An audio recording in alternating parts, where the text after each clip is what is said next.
Hey guys, it's Kristen from the OD department. Today we're going to be talking about the nursing blood process.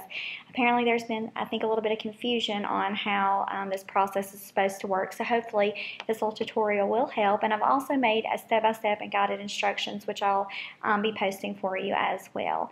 The first thing you guys will obviously be doing will be logging into patient record, like you guys can see here on my screen. I am on the correct unit, and I've got my correct patient highlighted that I'm checking for.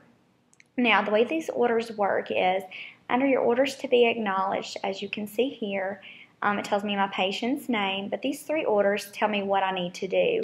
As a physician, when they are ordering blood or either packed red blood cells or FFP or platelets, whatever they want to order, this is just like what we consider a communication order or a patient care order, meaning it really does not order anything. The provider is leaving it up to you as a nurse to go behind them and actually order the steps that they want. So if you look at this one, it tells us here that the physician wants us to transfuse packed red blood cells, and it tells us how many units. So it tells us we need a packed red, we needed 2. It also tells us here that this is a communication order. Remember, communication orders can be thrown in anywhere inside of these orders, so always double check those. These usually will have some kind of some kind of work that they want you to do. It may be something that may not be as important as other things, but for this one particularly, this one is very important. This one is basically telling you, as the nurse, they want you to check patient record for the last type and screen date. If it is been greater than 72 hours, or if blood bank is not present, they want you to order a type and cross match plus the blood. Now, if the type and screen has been less than 72 hours and a blood bank is present, they want you just to order additional units if needed. Okay, so I'm going to go ahead and acknowledge these orders because we know that that's what I'm getting ready to do. I'm going to acknowledge my orders. Now, the first thing that order told us to do was to check patient record to see if the patient has had a blood ban or if they've been type and cross match. You can do this in either two ways. When you have your patient's name highlighted here that you see on the screen, you can either first click on the charting icon and go to patient record, or you can come down here in the patient's well and click on the little notebook with the little 3 rings. This is patient record. Okay. Once you're under patient record, you will go to laboratory here. Obviously, I'm on a test patient, so there is none there. Once you have a laboratory, if there's a word that says blood bank here, more than likely they have been type and cross matched. Now, if you click on the blood bank, I gave you some examples on the handout sheet that I'm providing for you, so you can actually see that. Once you go there, you'll check to see if the blood bank A is been less than 72 hours. If it has, okay, so you have your type and cross match. And then B, you're also going to be looking to see if they have any blood ready in lab. Now, if they do have blood ready in lab, which is great, you don't have to order anything. But if they don't have any blood and they do have a type and cross match, all you have to do is order additional units. But I'm going to show you how to order both processes. So the first thing you're going to do after you check patient record to find out which one you need, you're going to go to your orders icon. So now I can just jump over here and click on the orders tab. I'm now going to go over here to the left-hand side, and I'm going to click on Add Order. Remember, the first thing we fill out here is our flyout.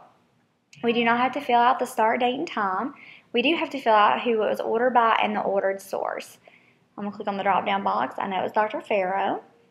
And my order source. Now, my order source is going to be a little bit different here. This one is going to be blood bank communication order, which is the last one here, or the second to last one. I do not have to order the priority, the reason for the request, or the target cosigner. Okay? The only reason I'd have to fill out the target cosigner, remember, is if my ordering was not an actual physician, if it was a PA or an NP. Now, the easiest way to go about this is to go over here to your favorites tab, okay, which is over here on the left-hand side. After you do that, you want to go to number 3, which is blood bank orders. Now it's going to give you options like which one do you want to go to. Now remember, again, triangles inside a sorium means it opens up additional information. So the first thing you're going to look for is you're going to look for the blood bank nursing orders. Do you see that?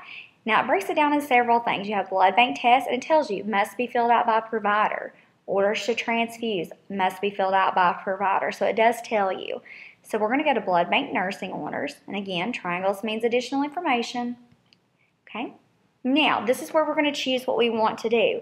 If we had went to patient record and the patient had either their type and cross match was outdated, so it was greater than 72 hours, or if they have not had one at all. So we're going to have to order the type and cross match, plus we're going to have to order the units of blood.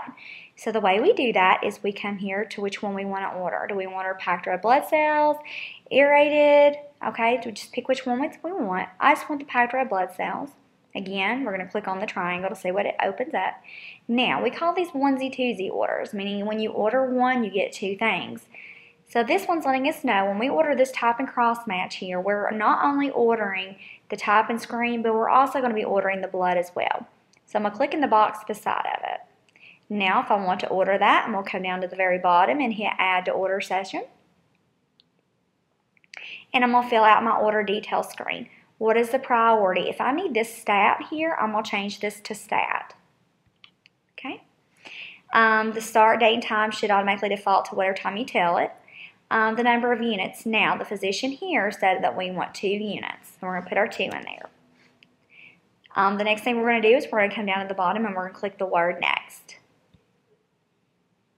This one here is just letting us know that make sure we always check patient record to see if there's a type and cross match before we order another one. So we're going to hit Close. When do we want this? Type and screen. Again, I'm going to choose Stat because we want this now. Now, once we get all that filled out, we're going to come to the bottom and hit Order and Finish. Okay, so we're done with that. So we're going to close this out. Now, if you can see this here, it says our unassigned orders. It says laboratory. It says red blood cells and type and screen. When you see those two under laboratory, you know that you are getting ready to order the correct thing. Okay, so we're going to come down here. It's not truly legit till we sign those orders off. So we're going to sign them. Easy breezy, right? All right, I'm going to show you the other way of how to order this. Again, we'll go back to Add Order. First thing we always fill out again is our flyout. Makes our life easier. We are going to choose our blood bank communication order. When you have a blood bank communication order, your clericals are also allowed to order this as well. So if you need some help, your clericals can help you out with this. We're also going to go to number 3, blood bank orders. We're going to go to blood bank nursing orders again and click on the triangle. Now, this time, if we had went to patient record and their type and cross match was good, so it's been less than 72 hours, now, and they had no blood waiting in lab, we would just order additional units. So this is how you do that. You're going to go to additional units with indicated sample, okay, and you're going to tell them which one you want. I'm going to do back to red blood cells, and I'm going to hit Add Order Session. Now, again here, you're going to tell what the priority is, when the start date time is. How many units do you need? Now, if you had went to patient record and they had one ready, so now you would only have to order one.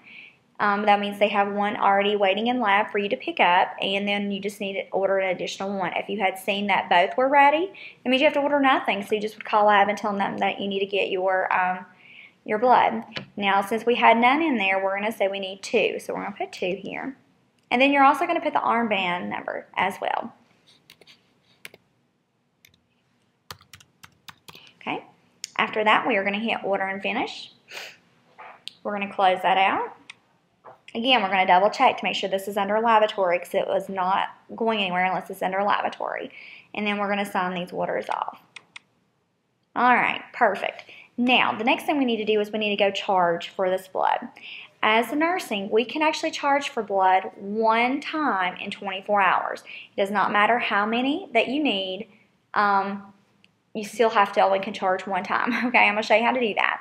So once you get your blood and you're ready to give it and you've gave some blood, you're going to go to your Visit tab, which is beside your orders. Okay. Now, you always want to check here on this side of the screen to make sure you are on the correct visit date, and it should be highlighted in orange. So I'm here at JMH. This is the correct visit date. I do want to double check to make sure this is the right patient. And I want to go to charges. You have two screens here. You have unassigned and you have current charges. Now, if you're working night shift or day shift, either one, and you're not for sure if the previous shift had charged for it, you can come here to current charges and see if there's any charges there. Of course, there's none here because we've not charged for anything.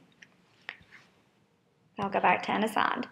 Now, the start and end date, you can leave it the same if you want to, if it's for today, but you can change it. It does not matter. Now, the only important thing here with the unassigned charges is you can only backdate for 3 days or 72 hours. It only lets you go back 3 different days. The easiest way to find your charges is to come here to the right-hand side of the screen under where it says Pick List. Okay, so we're going to click on Pick List. You're then going to find your facility, which is JMH. We're then going to find JMH Nursing. Okay. Now it's going to give you a whole bunch of different charge lists. The reason why there's so many on there is for different departments. OB has their own select charges, so that's why they have theirs. PACU has their own select charges. That's why you see there's so many on there. We are going to go to Nursing 630 here. And it's going to give us everything that we can charge for. Now, if you were to have an outpatient that comes to your unit, this is the same way you would charge for some of the procedures that you did, okay? We're going to find the words transfused blood components. Okay, and there it is, transfused blood components. Where it says quantity here, we're only going to put 1 because we can only charge 1 time. It does not matter if you ended up giving 30 units of blood in the last 24 hours. You can only charge for the transfusion of 1 time, okay? So we're going to put the 1 in there. We're going to hit the word add. You're going to make sure that this is here. And the way we're going to get this order to be current and to sign it is we're going to sign it off. So down at the bottom of this box, there's the word sign. We're going to click sign. Now, where did it go? It went to your current charges. So we can come here to our current charges, and there should be our blood components. Now, if you accidentally, which does happen, ended up charging them more than 1 time, and you want to credit them back 1, you can do this here as well. All you have to do is go under your current charges where we're at now, and find the one you want to credit back. So I'm going to highlight this one. Now, come down here in the middle bottom part of the screen, the word credit is here. So we're going to hit credit. Okay. Now, in order to get credit this, you have to go back to your unassigned charges again. Remember, you have to sign everything off. And it will tell you here the type is credit, and that we're getting ready to credit this. So now we want to sign it. Okay. So it goes away. Now we can go back to our current charges, and it should say charge credit, which means that we've charged them, but then we credit it right back to them. Okay. Now, when you guys are ready to go get the blood, you do have to take a form with you. Most units already have this form in one of their folders somewhere on the unit, depending on what unit you're in. The form itself is MS7514, but I'm going to show you how to find this. All of our forms are located on the intranet. So if I go to the Mountain States homepage, okay, down here at the very bottom, and I go to Forms, okay,